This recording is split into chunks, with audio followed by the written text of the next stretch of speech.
दोस्तों रोज़ों के अयाम में आज का पाक जुम्मा आप सबको बहुत बहुत मुबारक हो।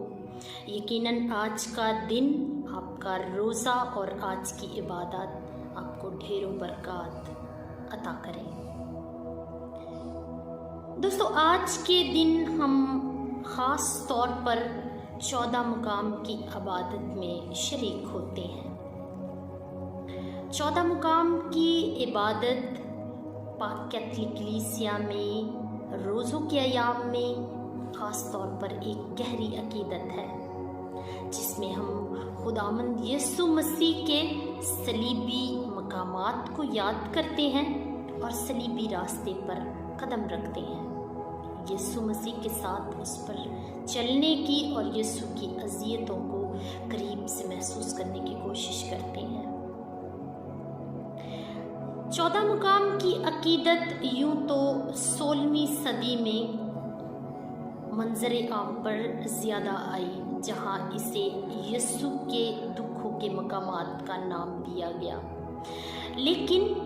ये कलीसिया की रवायात में शामिल है कि खुदावंद यीशु मसीह के आसमान पर जाने के बाद मुकद्दसा मरियम कलवरी के रास्ते तक जाती और अपने बेटे की अज़ियतों दुखों को याद करती। वो उन तमाम मकामात पर ठहरती और उन तमाम यादगारों को दोहराती जो खुदावंद यीशु मसीह के दुखों से मंसूब थी। इस रवायत को ही इस इबादत या अकीदत की असल या ओरिजिन या बुनियाद समझा जाता है। इसके बाद दोस्तों 5वीं सदी में इस अकीदत को और ज़्यादा मकबूलियत मिली, जब कलीसिया में ये महसूस किया गया कि हर मोमिन पाक सरजमीन तक नहीं पहुंच सकता और यीशु के इन यादगारों को ना देख सकता है और ना उस तरह से महसूस कर सकता है। इस ज़रूरत को मद्देनज़र रखते हुए इस अकीदत को और ज़्यादा परवान चढ़ाया गया कि मोमिनीन उस वाक़े को जो निजात का सबसे अरूज वाला वाक़या है, खुदावंद यीशु मसीह के दुख और उसकी अज़ियतें, उसको रूहानी तौर पर कैसे महसूस कर सकते हैं और इसको इन मकामात के ज़रिए मकबूलियत मिली कि हर मकाम को याद किया जाए और उन पर गौर ख़ौस किया जाए। इब्तिदा में और अभी तक भी 14 मकामात को दर्ज किया गया, जो कि बाद अज़ा 15 बन गए और उसमें एक 15वें मुकाम को भी शामिल किया गया, जो खुदावंद यीशु मसीह के जी उठने का मकाम है। दोस्तों जब हम इस अकीदत में शरीक होते हैं, इस इबादत में शिरकत करते हैं, तो हम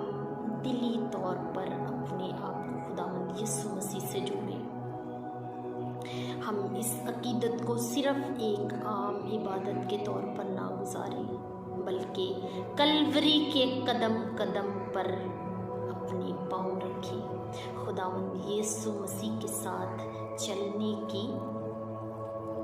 अकीदत को और इस एहसास की कद्र को भी जानें कि मुबारक है हम जो खुदावंद यीशु मसीह के साथ चलने के लिए बुलाए गए हैं, जो ये मौका पाते हैं कि उसके रास्ते पर चलें, उसके नक्शे कदम पर चलें। 14 मुकाम की इबादत सिर्फ लफ्ज़ी तौर पर या फिर इबादती तौर पर ना हो, बल्कि ये हमें रूहानी तौर पर मजबूती दे और ख़ास तौर पर खुदावंद यीशु मसीह के साथ हमारे ताल्लुक़ को और ज़्यादा गहरा करे। हम जब 14 मुकाम पढ़ें तो हमारी नीयत यही हो कि हम यीशु के साथ चल रहे हैं, यीशु के पीछे पीछे उसके कदमों पर कदम चल रहे हैं, रख रहे हैं और उसके दुखों में शरीक हैं। हम ये सोचें और ये महसूस करें कि वो जिसने हमारे लिए अपनी जान दे दी, हम उसके साथ साबित कदमी से चलते रहें और ख़ास तौर पर उसके दुखों पर ध्यान दें, जो दुख उसने मेरे और आपके लिए उठाए हैं, हमारे गुनाहों के लिए उठाए दोस्तों इस अकीदत को और 14 मुकाम की इबादत को और ज़्यादा गहरे तौर पर देखें, समझें और अदा करें।